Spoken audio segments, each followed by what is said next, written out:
Hier, là, il y avait une...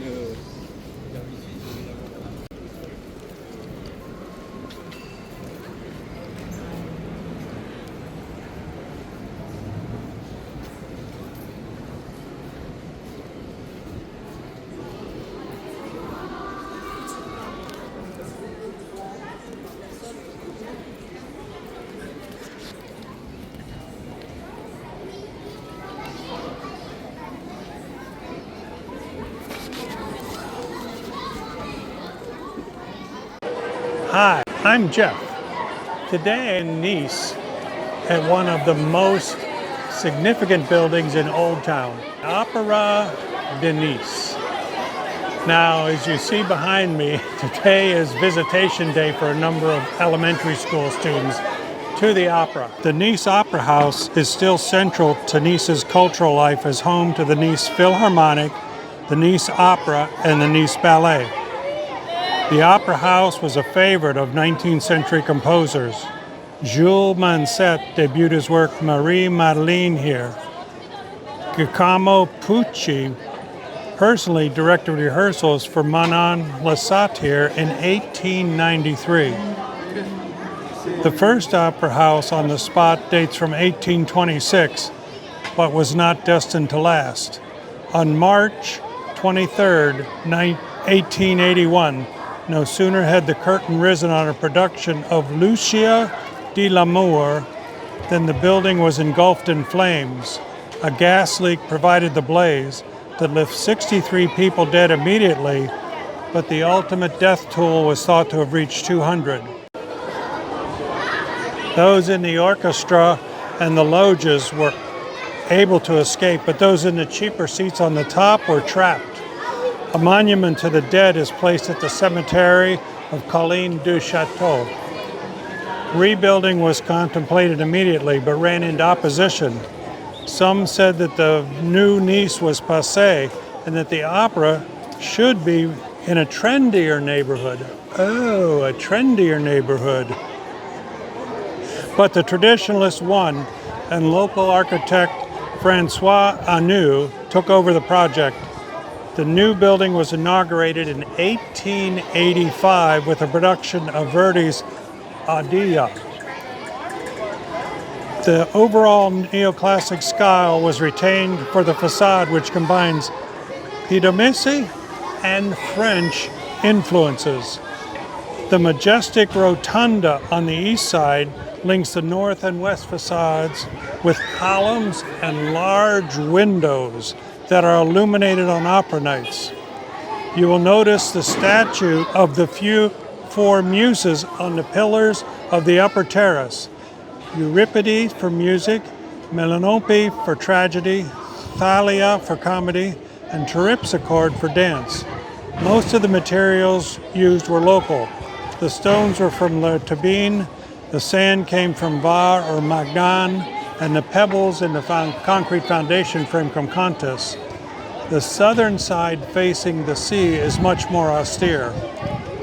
You can enter the vestibule during box office hours for a glimpse of the grand staircase and balustrades that leads to the orchestra. The orchestra is a lush affair with loges, gilt, red tapestry, and impressive ceiling fresco. Apollo's son Phaeton drives the chariot of the sun in what would be an allusion to mastering of the fire that destroyed the prior buildings. Other mythological signs show Apollo and Aphrodite surrounded by various creatures from Greek myths. The Nice Opera runs tours of the interior by reservation. The season runs from September to June. Orchestra seats can sell out quickly because it's the only part of the opera that offers comfortable seating. See the website opera-nice.org for more information about the Opera House in Nice.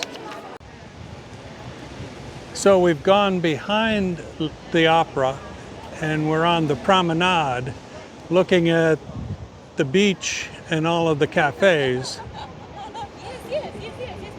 And as we swing and look back at the opera, we'll see on this facade the flying gantry where scenery is lifted up and down during productions.